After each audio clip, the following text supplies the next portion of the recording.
croissance, noire là, qui est une unité de croissance terminale pendant le cycle de production N. D'accord? Donc CL, cette unité de croissance, je vous remets la photo, c'est par exemple cette unité de croissance-là. Ok?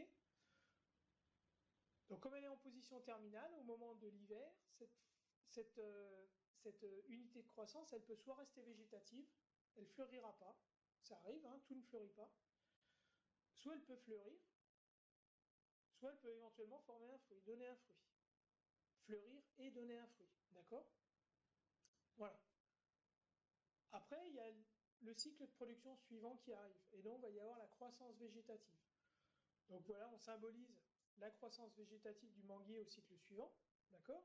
Donc c'est le schéma qu'on voit là, avec l'apparition d'unités de croissance en position terminale, apicale, pardon, ou en position latérale, ok? Donc on revoit tout à fait, voilà, les trois unités qu'on a sur la photo, ça pourrait tout à fait être ces trois unités-là, ok? Donc ça, c'est la mise en place de la croissance végétative pendant le deuxième cycle de production, donc en étage, on appelle ça des étages de croissance. Et donc, à la fin de ce cycle de production, après le repos végétatif, toutes les unités de croissance qui sont en position terminale, là, sont susceptibles de fleurir. D'accord? Parce que la floraison est terminale. Donc voilà ce qui se passe, par exemple, là, il y en a combien? Sur les 6 unités de croissance terminale, il y en a 3 qui fleurissent. Et éventuellement, il y en a 2 qui donnent des fruits. Interaction entre les caractéristiques d'une UC-mère et les caractéristiques de ce qu'elle va donner, donc des UC-filles. D'accord? C'est au sein du cycle de croissance, là, du cycle de production. Voilà, c'est ce genre d'interaction. C'est-à-dire que les caractéristiques de cette unité de croissance-là, elle va déterminer ce qui va se passer à l'étage suivant. C'est-à-dire sa capacité, sa probabilité de donner des nouvelles pousses, le nombre de nouvelles pousses, la date à laquelle ça va sortir, etc. Et ça s'enchaîne.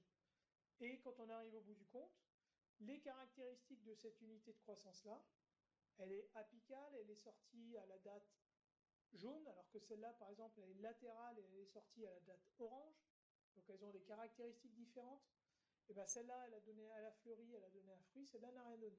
Voilà par exemple le genre de relation qu'on a étudié pour arriver à comprendre quels sont les facteurs qui jouent là-dessus. Et on met en évidence effectivement qu'il y a des relations, ce qu'on appelle d'ordre 1, c'est-à-dire entre une mère et sa descendance.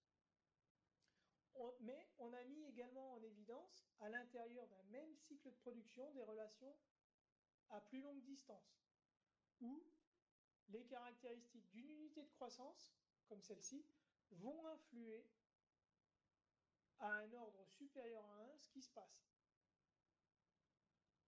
Voilà, ça c'est quand même important. Et alors, et ça c'est d'autres relations également qui sont mises en évidence, c'est que il existe également des relations entre un cycle de production, les caractéristiques des unités terminales d'un cycle de production, et notamment est-ce qu'elles ont fleuri ou pas, ou est-ce qu'elles sont restées végétatives, et leur descendance derrière. Donc leur descendance directe, c'est le cas là, ou l'ensemble de leur descendance. Et on a montré que les caractéristiques de cette unité de croissance-là va déterminer la capacité ou pas de fleurir, de fructifier des unités de croissance qui sont de toutes les unités de croissance descendantes de cette unité-là du cycle précédent.